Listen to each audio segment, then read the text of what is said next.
Let me say something that's going to make educators a bit uncomfortable. Most students are not failing because they don't know the content. They're failing because they are afraid to use it, afraid to speak, afraid to answer out loud, afraid to be wrong, afraid to sound stupid, afraid to be seen.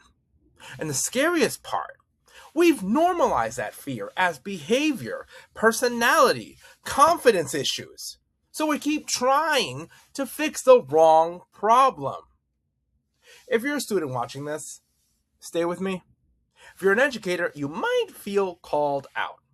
And if you're a school leader, this video explains gaps you feel but can't name. And if you stick with me, this video will change your life forever because it will cement a simple fact. Fear is not just emotional. Fear is instructional. And right now, fear is winning. My name is Norberto Troncoso Jr. I'm an international speaker, mindset and communication strategist, and former speech and debate educator. I've spent years coaching students who, to be straightforward, wouldn't raise their hand. They wouldn't read out loud. They wouldn't present. They wouldn't advocate for themselves. And I watched those same students command rooms, lead teams, win championships, earn countless scholarships, speak with clarity and authority, not because fear disappeared, but because someone finally taught them what to do when fear shows up. And that's the missing lesson. We teach math, we teach reading, we teach science, which is phenomenal, but we never teach students how to express thinking under pressure. So fear fills the gap because they gotta fill it with something. Fear doesn't always look dramatic. Most of the time, fear looks quiet. It looks like, I don't know, when they do, avoiding eye contact, letting others answer, turning in written work, but they freeze verbally or they disengage when called on. And here's the dangerous part. That fear gets misread. We misdiagnose it. We label students as unmotivated, disinterested, low ability, behavior issues, introverted, when they're actually overwhelmed. It's a lot. So instead of teaching skills, we lower expectations, and students internalize it subconsciously. Silence becomes habit, habit becomes identity, identity becomes performance, and that is how fear quietly destroys outcomes. Schools love the word confidence, but confidence is not a starting point.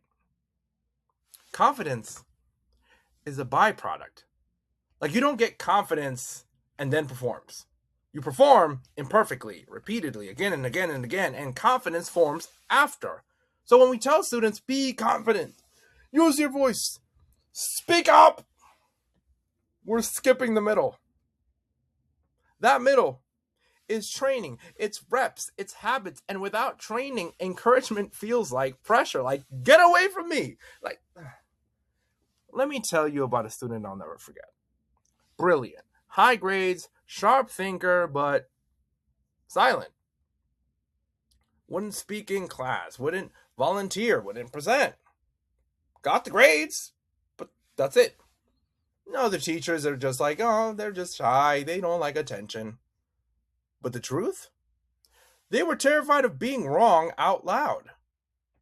So we didn't tell them to be confident. We trained them. We started with, look, breathe,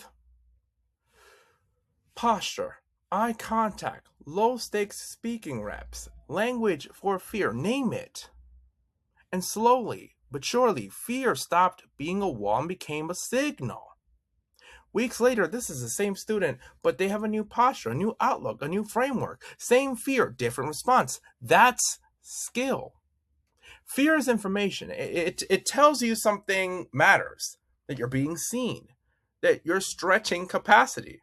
So students don't need to remove the fear. They need to decode it. Because when fear is unnamed, it controls behavior. When fear is named, it becomes manageable. That's the difference between survival and performance. It's a 2 millimeter shift. And this is where the power framework comes in. Not motivation, not hype, not personality. I mean, it's good, but it's a supplement. It's not the root of the problem. It's a system. And I've developed this system when I keep hearing objections that sounded to me like, just try your best and see what happens. You need to replace the fear with fuel so you don't fumble what you're good at. So I've had students tell me, well, what if I can't? And I tell them, well, what if you can? I don't. Just do it. Just see, apply, build, learn, speak, do something. When you have a system, you can't submit to your feelings because your feelings are not the driver. Your resolve is. The thing you built is. So you're going to fall on what you built. But if you don't build anything, you're just going by what you had for breakfast that morning, you're doomed. So that's what I did. I developed a framework, a system, a structure, a plan for them to move so that their feelings are not the driver. The framework is. And the framework POWER stands for P. Presence. Fear pulling students into the future. That's bad. Presence brings them back to the moment. So we teach, when it comes to presence, breath awareness, physical grounding, mental focus. Before they even speak, how do you show up? And then ownership, which is O. Fear says, what if they judge me? Ownership says, this is my message. Whatever that is, I'm showing up, I've showed up, that's P. And then O is, okay, ownership. Am I owning how I'm showing up? And am I owning what has happened? It happened, okay, got it, here I am. What am I doing now? So that's something to note. That's something to lock in on. Students stop asking permission to exist. They do, by default. W is wavelength. Communication isn't volume, it's connection. So students learn how to read a room, not perform perfection, so they're connecting with each other. Wavelength. Are you catching the wavelength of the person in the room? Are you understanding, hey, this is a frustrated room. Are you going to ease that frustration? Are you going to mirror the behaviors? You need to be able to do it by being authentic, not because you're going to perform for people. The fourth thing, E, is energy. Energy is emotional regulation, not excitement, control. So what does it look like for you to be able to match the energy of the room if it's hype, and also bring that energy if it's feeling low, if it's feeling dejected, if it's feeling drained? Are you bringing that energy? Are you prepared to pull up with that energy? And finally, R is resonance. This is where confidence forms. Because you've done all the things, you've done the P, the O, the W, the E, you've done the presence, you've shown up ownership, you know where you are and you own that. Wavelength, you've connected with people and where they're at with your audience. You've been able to be with people, mirror them, connect with them. And then E, you bring up the energy or you match the energy depending on the room. But R, resonance. After repetition, after exposure, after survival, how are you leaving the people, the room, the stage, the classroom, the conversation, the discourse? That's where confidence comes from, because you did everything you needed to prepare. Now you're ready. Confidence is the echo of action. And see, the thing is, when schools adopt this language, outcomes shift.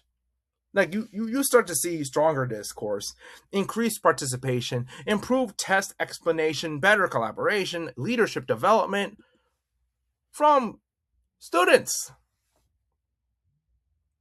Like leagues ahead of what you thought. And this isn't extra. This is meant to be foundational because the future belongs to students who can articulately think. They can regulate emotion, they can speak under pressure, they can lead with clarity. The future belongs to them. So if you're a student watching this, you're not broken. You're untrained. If you're an educator, your students don't need more encouragement. They need a system. And if you're a school leader, fear is the hidden curriculum, and communication is the solution.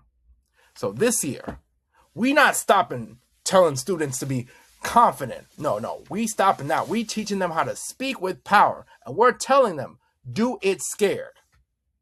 Start. Get that system in order. Get it done.